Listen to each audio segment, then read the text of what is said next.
I'd like to tell you about something which happened to me during one of my attempts. This was my third attempt, and I was writing the mains exam, and this was the essay paper. And I was feeling very confident about my essay writing abilities because I'd written the exam twice, or so I thought. And I went into the exam, and sure enough, you are greeted with these choices in the question paper from which you have to choose and write an essay on this. So I quickly glanced at the options and I picked one topic which I felt I knew about and I wanted to write about. The topic which I picked was human intelligence is more important than technological intelligence for counter-terrorism. I felt good when I saw this topic and jumped on it. I didn't think much before choosing it and I began working.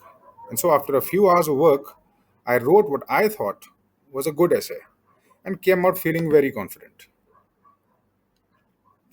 Later that day, I searched about the topic and I realized the blunder that I had committed. I had written the entire essay on the wrong thing.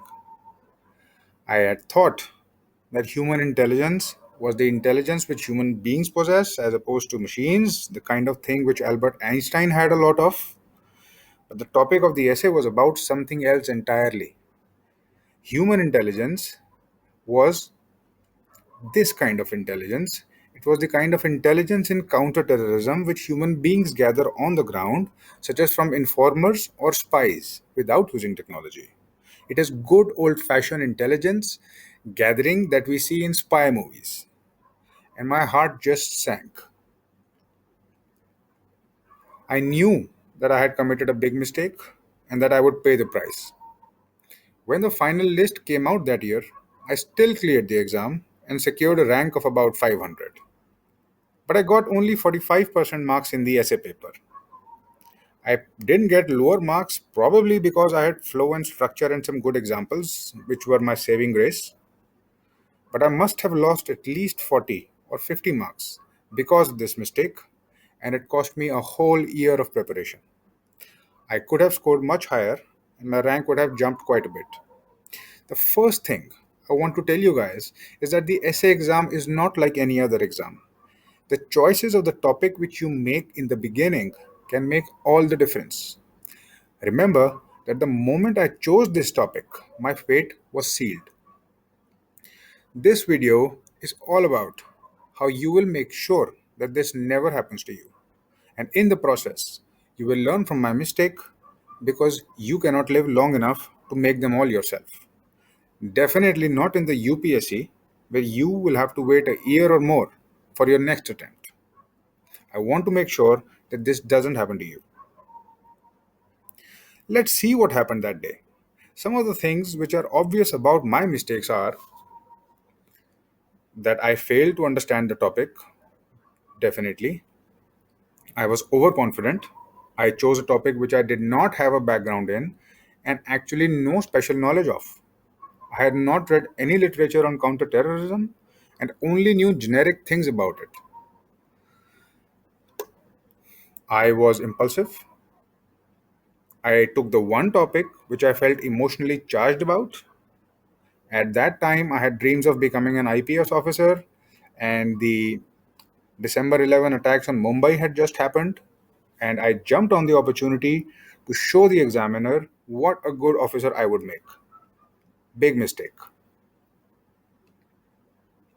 Now, all this is fine, and you're probably thinking that you won't be as stupid as me and make the same mistakes. But I want to warn you that you probably will fall into the same trap. And this is because of the way your brain works. Here, I'd like to introduce you to Dr. Daniel Canman, who is a Nobel Prize winning economist, psychologist, and the author of the world famous and incredible book called Thinking Fast and Slow. Now, Dr. Canman has spent his whole life researching how humans make decisions and has put the lessons of his life's research in this book. The research tells us that there are two types of thinking systems in the brain. System 1 and System 2. These are the systems through which the brain processes information and makes decisions. System 1 is faster and runs on autopilot. It is almost effortless. It is instinctive, intuitive, and instantaneous. We use System 1 about 95% of the time. Basically, whenever you do something without thinking hard about it, System 1 is in control. Kind of like him.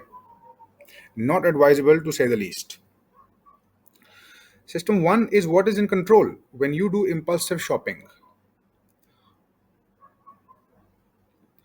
or in the exam when you impulsively pick a topic which is not the best choice, like I did. Now, on the other hand, System 2 is activated when you take slow, thoughtful, and deliberate decisions. It is much more analytical, but System 2 takes effort to use. It is slow and requires focus. We use it only about 5% of the time. You use System 2 when you think about the math questions in CSAT, or when you carefully generate points for your essay. But the problem is that your brain prefers to use System 1 rather than System 2. This is because System 1 is so much easier to use and so much faster. You can also think of System 1 and System 2 as the rabbit and the turtle. If you have heard the story, you know that slow and steady wins the race. The turtle always wins. System 2 is the turtle, and it will lead to better decisions. So you go into the examination and you see something like this. And of course, System 1 will take over. You don't have time to do slow and deliberate thinking on each of these options. This exam situation in the UPSC, especially in the essay exam, is an ideal situation for System 1 to take over. You are under stress, you are short of time, and there are 8 choices in front of you from which you have to choose. All kinds of bad reasons will pop up in your head.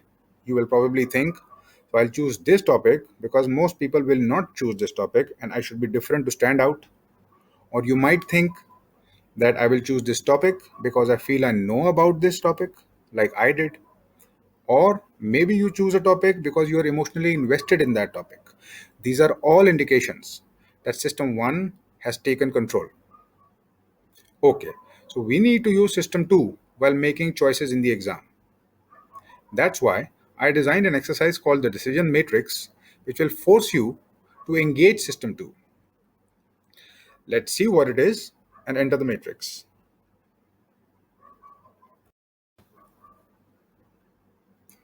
When I say matrix, I don't mean this kind of matrix. I actually mean this kind of matrix. I designed the decision matrix as a set of questions. You have to give a score of 0 to 9 for each question, 0 being the lowest and 9 being the highest score. The decision matrix is an exercise in introspection which will prevent impulsive thinking. It will force you to think hard about the topics which you consider, and it will force you to engage System 2 thinking in your brain. Now, there are no right or wrong answers, and no one will judge you, so don't worry and be completely honest while doing this exercise. Let me show you an example from a previous year question, which was capitalism cannot bring inclusive growth. Now, the first question or the first decision criteria that we see is that the topic is related with my optional subject. How closely related? This topic was closely related to my optional subject because my optional subject was public administration, and I had a fairly good idea about capitalism and inclusive growth. And I thought that on a scale of 0 to 9, I should give this a 7. Maybe it could have been more closely related had my optional been economics, in which case I might have given this a 9. But anyway, moving on. The second question that the matrix asks you is I have completely understood what the topic is about. Now, you just need to introspect a little bit, look at the topic again, and see if you have understood the crux of it. And it's okay if you don't have the exact answer right now. Just search for that feeling inside you which tells you if you have understood this topic or not. Capitalism cannot bring inclusive growth. I feel like I have understood it, but not completely 100%. So I give this a score of 6. The third question is, I have practiced this topic before. Now, I have not practiced this topic before, and I give this a score of 3 because I have dealt with these topics in answers which I had written for my mains examination in my optionals. So I had some idea, and I had some ideas about this from GS also. So I give this a 3 and not lower. Moving on to the fourth question, it asks you, I can think about 3 concrete examples for the argument. For the argument. Now, for the argument means if we want to argue in favor of what the topic is, and the topic is capitalism cannot bring inclusive growth. So, if I want to argue that it cannot bring inclusive growth, can I think about 3 concrete examples of this? And I think that I can. There are many examples of it. I think that I can, but I don't have all 3 in my mind right now, so I'll give them a 6. The next question is, I can think about 3 concrete examples against the argument. So in this case, it would be capitalism can bring inclusive growth. And can you think about 3 examples in which you can argue that yes, capitalism can bring inclusive growth? Similar to the previous question, I feel fairly confident that I can conjure up 3 such arguments and 3 such concrete examples. So I'll again give this a 6. Then it asks you, I can think of at least 3 connections of the topic with India. Lucky enough, in this question, in this particular topic, the examples which come to my mind and the study which I have done in public administration is related to capitalism and inclusive growth. And so yes, the examples in my mind are from India, and so I'll give this a 6. The last question is, I can think of the connection of the topic to something current, something in the current affairs, something which is happening right now and as part of current affairs which you read about, and something which automatically connects very organically with the topic. And I couldn't think of something like that, to be honest. And so I gave this a score of 3. I summed it up. My total for this topic was 37. Let me take you now to another topic. This is a topic which nearly destroyed me. We talked about this before. The topic was, is human intelligence is better than technological intelligence for countering terrorism? Again, the first question is asking me if the topic is related to my optional subject, or if yes, how closely related. And it is not at all related to my optional subject. Maybe it has some connection somewhere, but I don't think that I know enough about it. So I'll give this a score of 2. It asks me then if I have completely understood what the topic is about. Now, this is tricky because I think that I have understood the topic, but I realize that I didn't really understand the topic as much as I should. So I'll give this a score of 4. Maybe I'm right, maybe I'm wrong. It doesn't have to be a very accurate score. You just give the score which you feel is the most honest. The third question is, I have practiced this topic before. I have not. So I should either give this a score of 1 or 0. The next question is, I can think about 3 concrete examples for the argument. Is human intelligence better than technological intelligence for countering terrorism?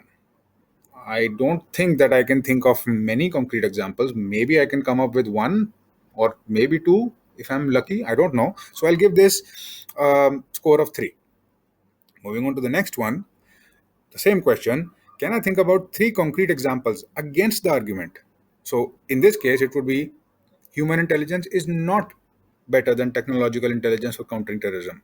And again, I don't think that I have a lot of examples in my mind to actually support this argument or actually argue against it. So I'll give this a 3 again.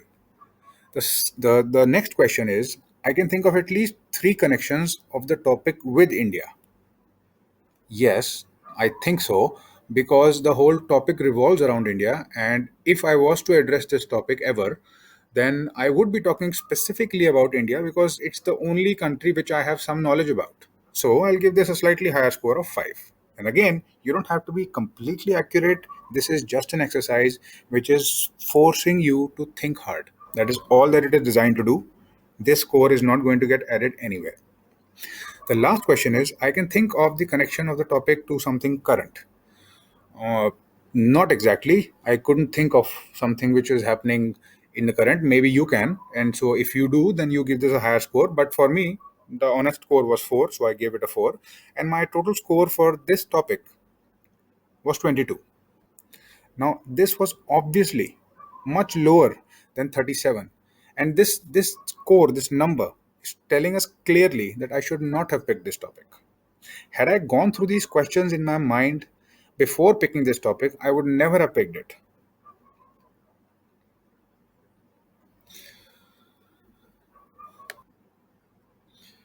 Now, of course, you won't have time to do this entire exercise in the exam, and that won't be required because once you have done this exercise enough times, it will become automatic.